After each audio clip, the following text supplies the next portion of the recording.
Welcome to the Politics of Money, the official podcast of the IFSD at the University of Ottawa. My name is Sahir Khan. I'm here with our CEO, 𝗪𝗵𝗁. And we are today the two bald men of public finance because Dr. 𝗪𝗵𝘁 is doing actual work down the hall in his office that pays the bill so we can do this kind of stuff. Somebody's got to make money. Yeah, good. And he's doing it. Today, it's an abridged version. We want to talk about the invitation you received from Linda Silas of the Canadian Federation of Nurses Unions to speak to Canada's premiers in PEI about healthcare and the context in which the 2027 CHT renewal renegotiation would happen. Kevin, what did you tell the premiers? Well, I had three messages, Mr. Khan. I had number one message was really building off a presentation from Jim Stanford from the Center for Future Work that, that healthcare needs to be part of the hinge moment. Like Prime Minister Carney talks about a hinge moment. He talks about the need for economic growth and renewal and strengthening public institutions and transformation. If you really think about it, healthcare is such a key part of our economy, and Jim really did a great job explaining that. So the first message was, I agree with Jim. Like if you look at healthcare as the size of the economy, the output it produces, the income it produces for workers, the research that the sector does, you look at the jobs it's created over the past 10 years, it's really quite enormous. So if you're thinking of growth, if you're thinking about resilience, renewal, like healthcare needs to be part of it. So that was really message number one, building up Jim Stanford, a good colleague and friend.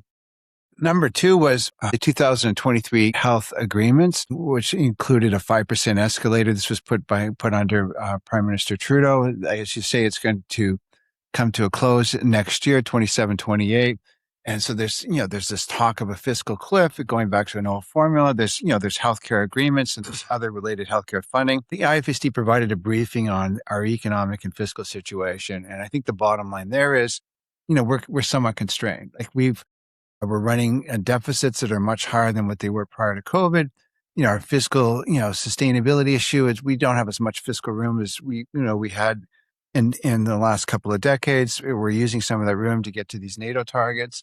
I think the slower economy is elevating deficits as well. With those limited resources, we have to find a way to do a good, successful renewal of the 2023 Accords. I think in the final message is, should there be a dialogue like between the federal government and the provinces and the territories, like on healthcare? And I think we need the dialogue. I think we need to. We need to provide this renewal. We need to move forward on healthcare renewal. And I think financing is a key part. It's 35-40% of provincial budgets. So it's unavoidable. So Kevin, you watched the press conference with the Prime Minister and the premiers, and there was a little more of a fiscal edge to that discussion when they came out of it. Healthcare, of course, contributing to some of the sustainability problems, the aging population at the provincial level in particular.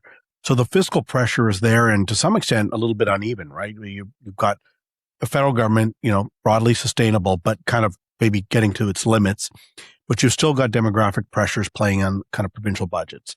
Kind of your takeaway from the press conference and what that foundation might be for that dialogue that you're talking about. Yeah, I think enormous amount of pressure in the press conference from the media around tariffs, this latest trade action by the United States. Still questions about the the Gordie Howe Bridge, CD Howe Bridge. Keep that in. I'm sure we need a CD Howe Bridge. I mean, healthcare was asked by the Canadian press. The Prime Minister responded basically saying that it's going to be part of the press communique, that he's going to ask his finance minister and labor minister to work with the provinces.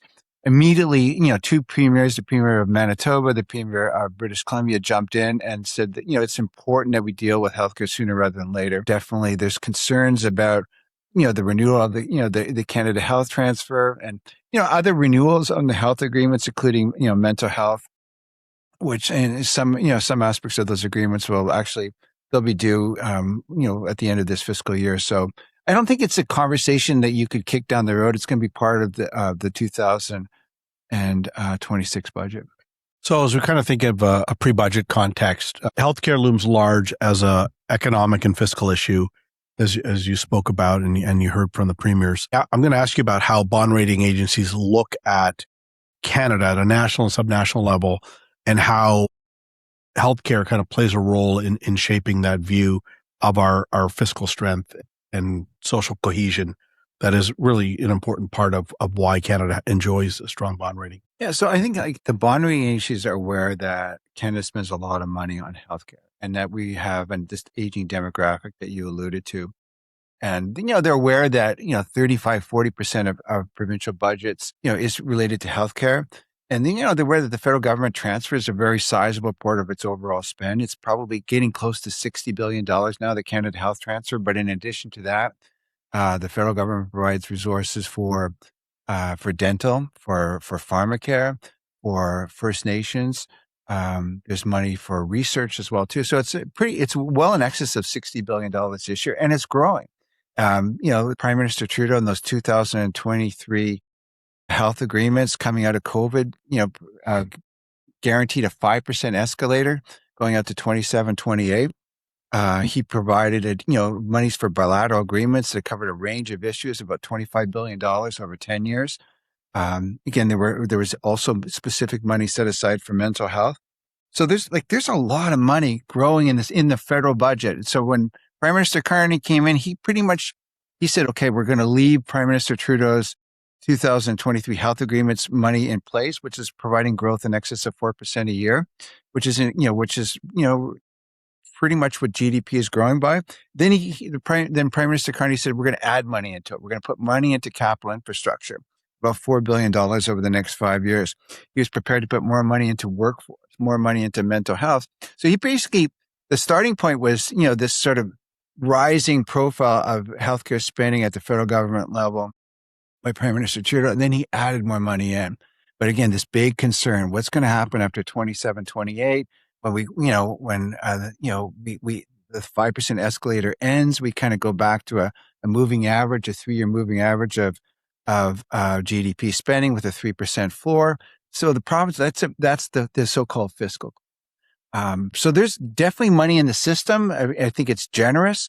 But again, when you're 35 to 40% of your budget, provincial budget is on healthcare, and those cost pressures are going faster than GDP, it's an enormous fiscal pressure. Now, I'm gonna just speak for the third bald man for a second. One of the things I think Mustafa would kind of interject and say, look, one of the key things for the federal government is when you're adding money above GDP, are you maintaining kind of that positive wedge between spending, your revenue, and permanent spending?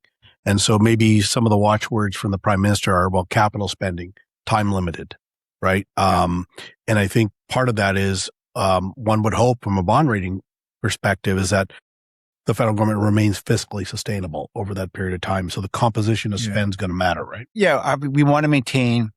We definitely have to move spending in healthcare towards the growth of the tax base, which is effectively GDP. So we can see that provincial budgets are making those efforts. I've taken a look at what happened. What did we see in 2025, 2026 thus far in terms of provincial budgets? They're all trying to add productivity improvements, quality improvements, efficiency improvements. There's still a ways to go. We've seen overall healthcare spending, public healthcare spending, moving towards GDP growth, which is positive. So we want fiscal sustainability at the federal level, but we want it at the provincial level as well. And bond rating agencies, they want to know that they're interested. What is going to be, the next accord? Is it going to promote fiscal sustainability overall? Certainly, the geopolitical issues are kind of front burner, but we have issues like healthcare, which are right there. So a lot of competing fiscal pressures for limited dollars, and should make for a really interesting kind of pre-budget consultation period for the federal government. And as you suggest now, with the premiers as part of that dialogue. Anyways, thanks for joining us on the Politics of Money Abridged edition, and look forward to talking to everybody soon.